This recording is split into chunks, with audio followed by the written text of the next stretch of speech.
Chapter 14, the last chapter of the semester. Woohoo!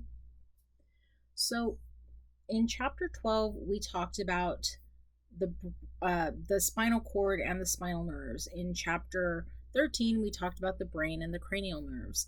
And now we're going to talk about the integration of the nervous system functions. How does it all work together so that we can speak and think and do all of the things that we do? So, every animal on the planet has the ability to send a signal from their body to their brain, let's say to tell them they're in pain. Every animal knows when they're in pain and they go away from that painful stimulus, meaning that they also have the ability to send a signal to the muscles in their body to get them to pull away. But humans, compared to every other animal on the planet, can really do complex things with their brains. We can record history, we can reason, we can plan. And honestly, no other animal in the animal kingdom does that as much as we do. My cat doesn't, sit in the window and go, I really shouldn't break these blinds because mom just paid for them and they're expensive. Nope, they want to see out the window. They don't think of the consequence of doing what they're doing. They also, when they eat their food in the morning, eat all of their food immediately the minute I give it to them. They're not sitting there going, well, I might get hungry later, so I should probably save some of this for later. Nope, they don't do that. And we do, which is really, really kind of cool. Okay, so here's the outline of the chapter. So, sensation. We have sensory receptors, sensory tracts, sensory areas of the cerebral cortex, and sensory processing. So, if you think back, we had the receptors, the control center,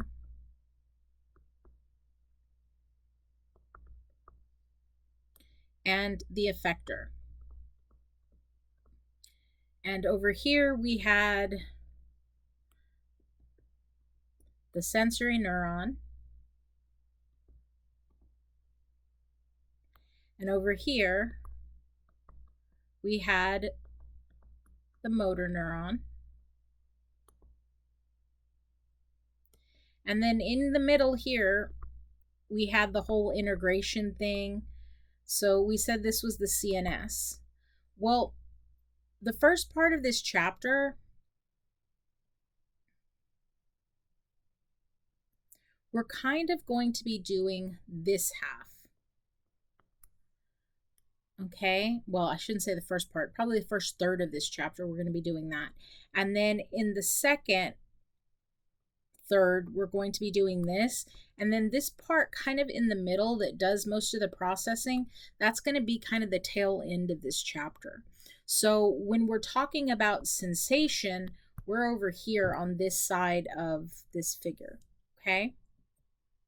So sensation, the term sensation, or even the term perception, is the conscious awareness of the effects of stimuli on sensory receptors.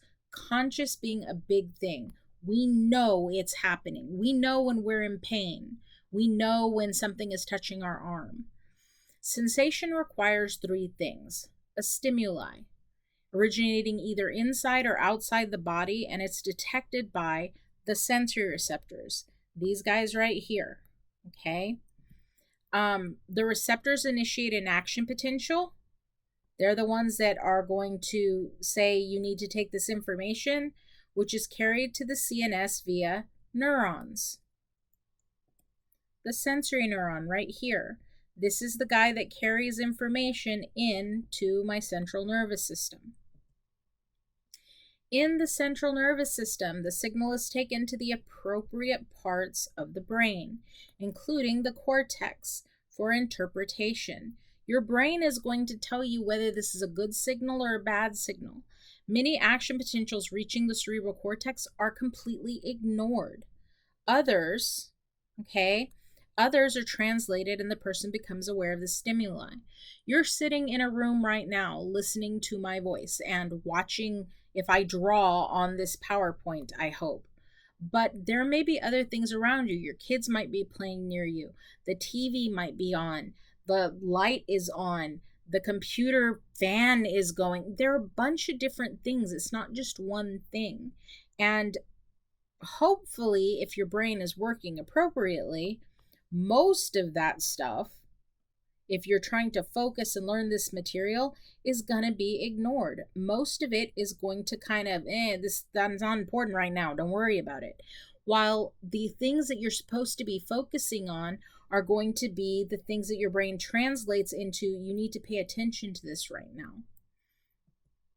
So, a sense, if we're talking about A&P, is how the brain perceives information about the environment and the body.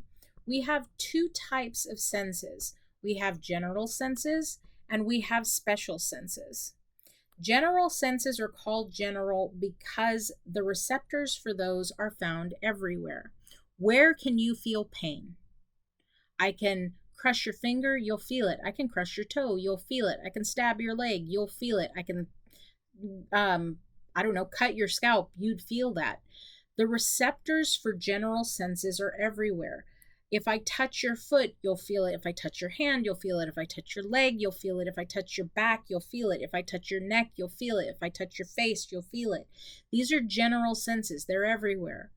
When it comes to the special senses, though, the special senses are going to have specialized nerve endings specific to one location. So, vision.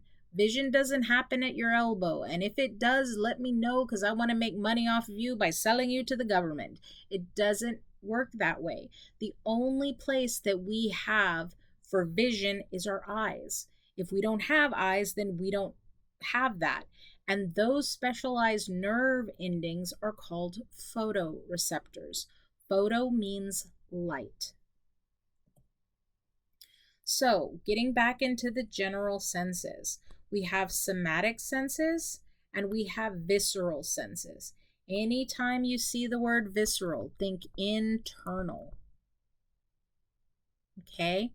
So, somatic senses are in the skin, the joints, and your muscles. We've got proprioception.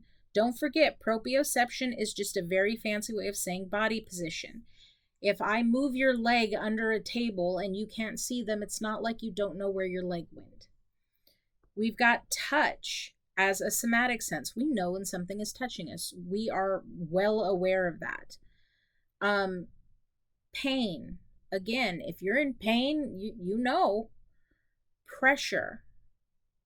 So if somebody is squeezing your arm or squeezing your foot, or you're holding something on top of a table and the weight of it starts squeezing your fingers underneath the box, you feel that pressure.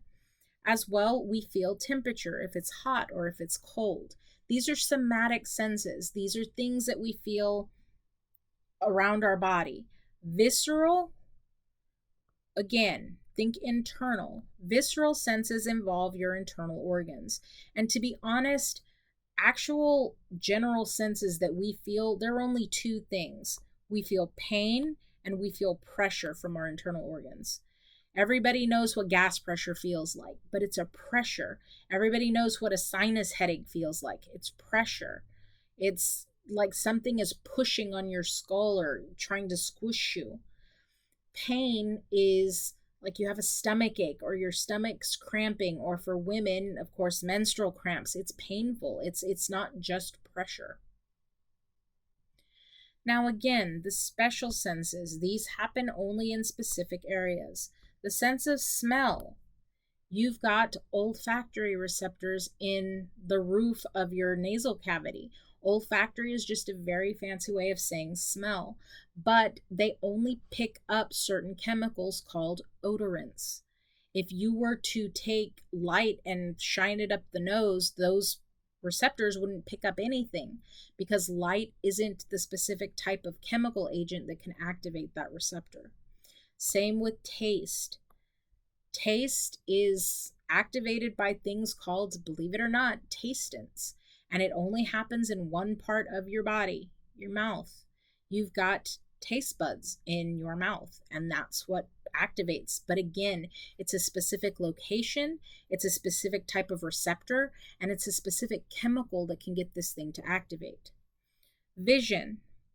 Vision only happens with your eyes, and it's because you have photoreceptors. Again, photo meaning light. You have light receptors inside of your eye, specifically rods and cones that react when light is shined. I'll just go with shined upon them. Hearing. Your ears.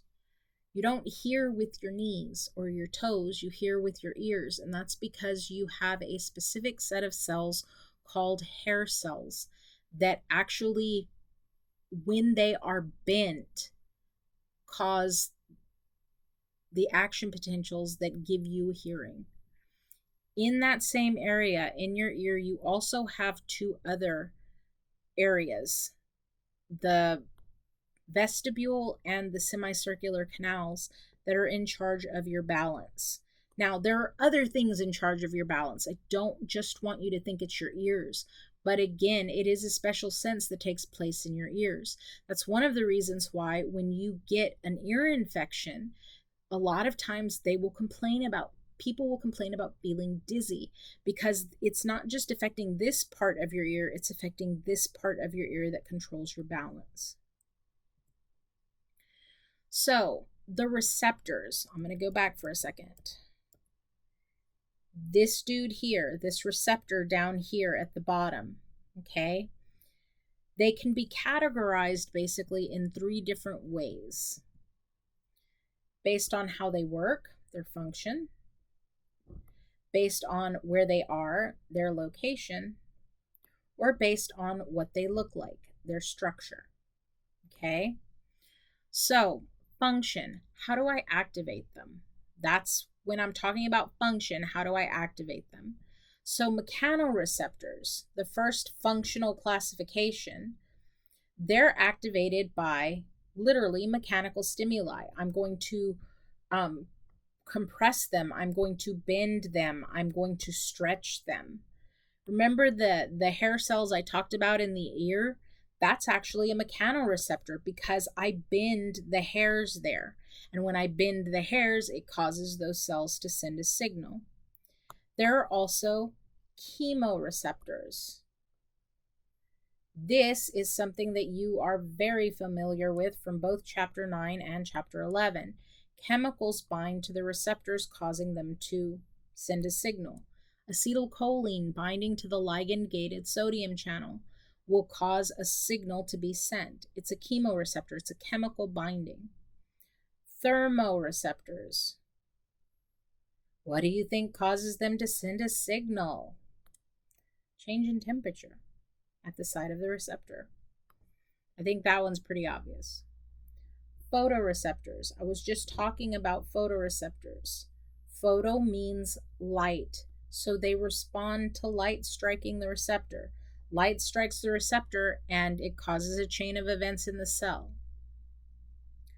Nociceptors. Noca, this prefix right here, means pain. Okay? Nociceptors are actually unique because it's not just one thing that can cause them to fire.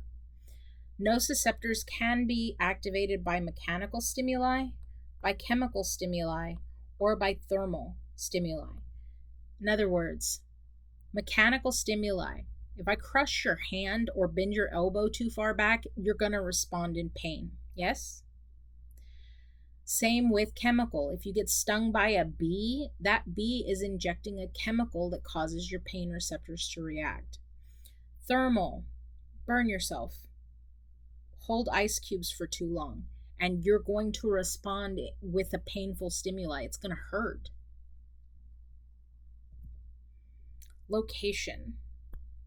So this is the second way we can categorize them. The first way was, how do they work? How do they function? The second way, location. Now, mind you, we are still classifying these guys here. We haven't changed who we're looking at. We're just basically putting them into we're categorizing them in different ways. It'd be like going out to the parking lot and saying, I've got cars and I've got trucks. Going out to the parking lot and saying, I've got Fords and I've got Chevys. going out to the parking lot and saying, I've got four-wheelers and I've got two-wheelers. They're all the same cars out in the parking lot. It's just different ways to put them in categories. So in this case, instead of going with how they work, now we're talking about where they are. So exteroreceptors. Exteroreceptors are things that detect our external environment. So most likely they are going to be in our skin. Okay, they're going to be on the outside of our body. Visceroreceptors. Remember I said viscero means internal, okay? This detects the internal environment.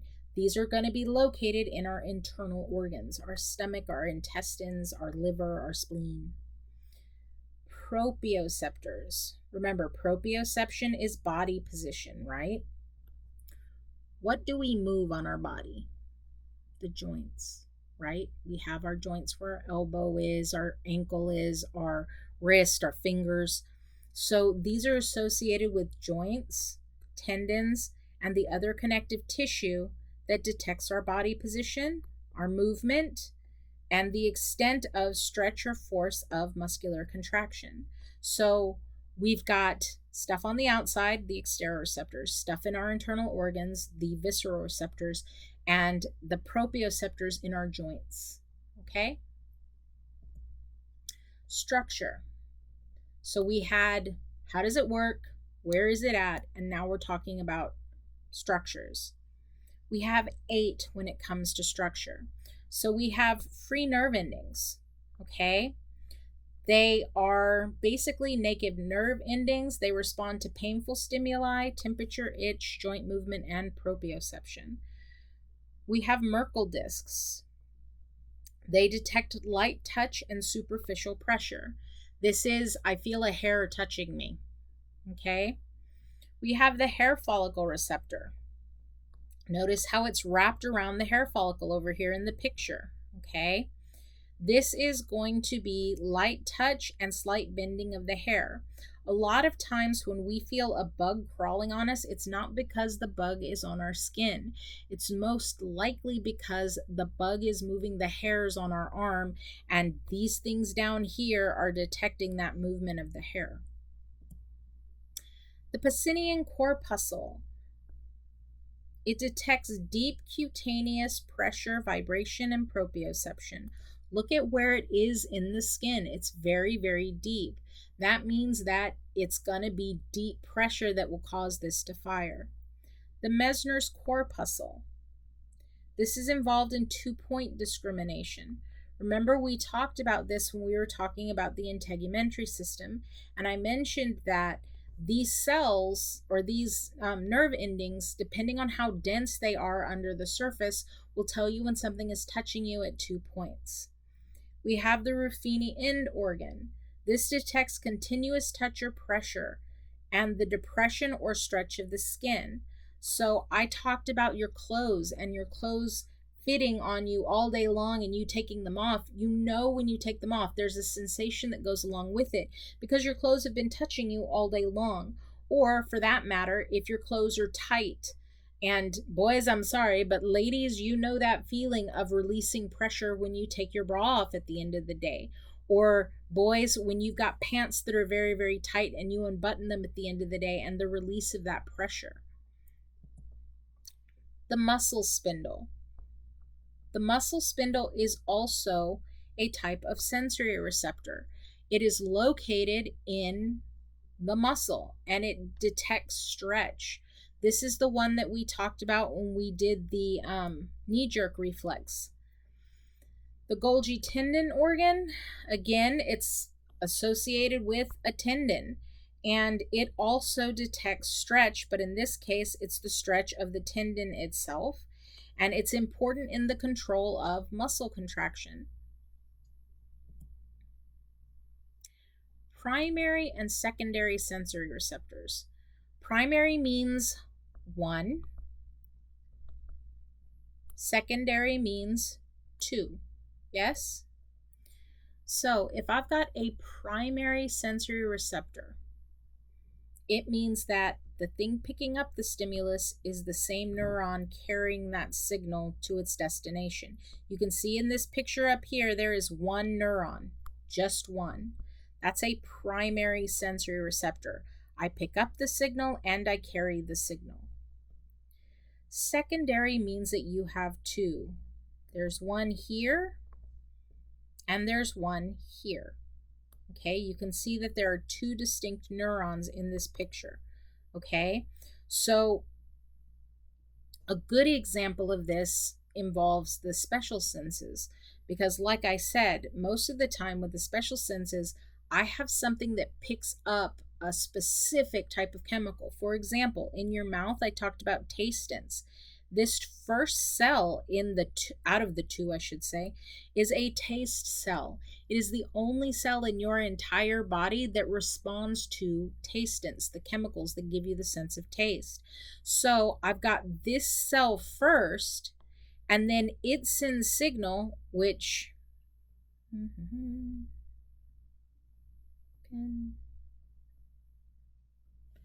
you can see the release of the neurotransmitter right there in that picture, okay, to a second cell. And it's the second cell that actually carries the signal up to the central nervous system. So in secondary sensory receptors, you have two cells in the path. In primary, you just have the one sensory receptor picking up and carrying signal to the central nervous system.